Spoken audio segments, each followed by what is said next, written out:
ವಕ್ಫ್ ತಿದ್ದುಪಡಿ ಮಸೂದೆ ಅಂಗೀಕಾರಕ್ಕೆ ಕಾಂಗ್ರೆಸ್ ವಿರೋಧವನ್ನು ವ್ಯಕ್ತಪಡಿಸ್ತಾ ಇದೆ. ಕೇಂದ್ರ ಸರ್ಕಾರದ ವಿರುದ್ಧ ನಾಸೀರ್ ಹುಸೇನ್ ವಾಗ್ದಾಳಿ ನಡೆಸಿದ್ದಾರೆ.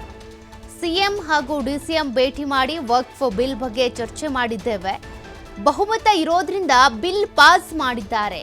ಕಾಂಗ್ರೆಸ್ ವಕ್ಫ್ ಬಿಲ್ ವಿರೋಧಿಸಿತ್ತು. ಇದು ಒಂದು ಜಾತಿ ವಿರೋಧಿಸೋದಕ್ಕೆ ತಂದಿರುವಂತಹ ಬಿಲ್ ಅಂತೇಳಿ ವಿರೋಧ ವ್ಯಕ್ತಪಡಿಸಿದ್ದಾರೆ. ಕೇಂದ್ರದ ವಿರುದ್ಧ ನಾಸೀರ್ ಹುಸೇನ್ ಅವರು ವಾಗ್ದಾಳಿ ನಡೆಸಿರೋದು. ಬಹುಮತ ಇರೋದ್ರಿಂದ ಬಿಲ್ ಪಾಸ್ ಮಾಡಿದ್ದಾರೆ, ಆದರೆ ಇದು ಒಂದು ಜಾತಿ ವಿರೋಧಿ ನೀತಿ ಆಗಿದೆ, ಜಾತಿ ವಿರೋಧಿ ಬಿಲ್ ಆಗಿದೆ ಅಂತ ವಿರೋಧವನ್ನ ವ್ಯಕ್ತಪಡಿಸಿದ್ದಾರೆ ನಾಸೀರ್ ಹುಸೇನ್ ಅವರು.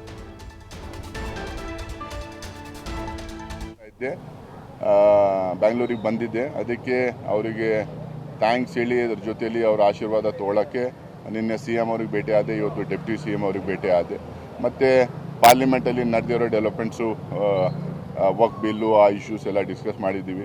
ನಾಳ್ದ 2 ದಿವಸ ಅಹಮದಾಬಾದಲ್ಲಿ ಸೆಷನ್ ಇದೆ, ಅದ್ರ ಬಗ್ಗೆನೂ ಡಿಸ್ಕಸ್ ಮಾಡಿದ್ದೀವಿ. ಇದನ್ನು ನೋಡಿ, ನಂಬರ್ಸ್ ಅವ್ರ ಹತ್ರ ಇದೆ, ಸರ್ಕಾರ ಹತ್ರ ನಂಬರ್ಸ್ ಇದೆ, ಲೋಕಸಭಾದಲ್ಲಿ ರಾಜ್ಯಸಭಾದಲ್ಲಿ. ಬಟ್ ನಾವು ನಮ್ದೇನು ಅಪೋಸಿಷನ್ದು ಇಂಡಿಯಾ ಅಲಯನ್ಸು ಸ್ಟ್ರೆಂತ್ ಇತ್ತು, ಅದಕ್ಕಿಂತ ಜಾಸ್ತಿ ನಮಗೆ ಅಂದರೆ ಬಿಲ್ ವಿರೋಧ ಅದಕ್ಕಿಂತ ಜಾಸ್ತಿ ಜನರು ವೋಟ್ ಮಾಡಿದರು ಲೋಕಸಭಾದಲ್ಲಿ ಮತ್ತು ರಾಜ್ಯಸಭಾದಲ್ಲಿ ಕೂಡ. ಕಾಂಗ್ರೆಸ್ ಪಾರ್ಟಿ ಕ್ಲಿಯರ್ ಸ್ಟ್ಯಾಂಡ್ ಆಗಿ ತೊಗೊಂಡಿದ್ರು. ಈ ಬಿಲ್ಲಲ್ಲಿ ಸಾಕಷ್ಟು ಅನಮೋಲಿಸ್ ಇದೆ, ಲಕ್ಯುನಾಸ್ ಇದೆ. ಆಮೇಲೆ ಇದು ಒಂದು ಕಮ್ಯುನಿಟಿಗೆ ಟಾರ್ಗೆಟ್ ಮಾಡುವಂಥ ಒಂದು ಬಿಲ್ ಅಂದ್ಬಿಟ್ಟು ಒಂದು ಸ್ಟ್ಯಾಂಡ್ ತೊಗೊಂಡು ಭಾಳ ಕ್ಲಿಯರಾಗಿ ಮಾತಾಡಿದ್ದೀವಿ ಲೋಕಸಭಾ ರಾಜ್ಯಸಭಾದಲ್ಲಿ. ಅದ್ರ ಜೊತೆಯಲ್ಲಿ ಎಲ್ಲ ಅಪೋಸಿಷನ್ ಪಾರ್ಟೀಸು ಅಪೋಸ್ ಮಾಡಿದ್ದಾರೆ. ನಂಬರ್ಸ್ ಅವ್ರ ಹತ್ರ ಇತ್ತು, ಅವ್ರು ಪಾಸ್ ಮಾಡಿದ್ದಾರೆ. ಇವಾಗ ಯಾರ್ಯಾರಿಗೆ ಅದಕ್ಕೆ ಇನ್ನೂ ಅಪೋಸ್ ಮಾಡಬೇಕಂದ್ರೆ ಅವರು ಲೀಗಲ್ ರಿಕೋರ್ಸು ತೊಗೋಬೇಕಾಗುತ್ತೆ.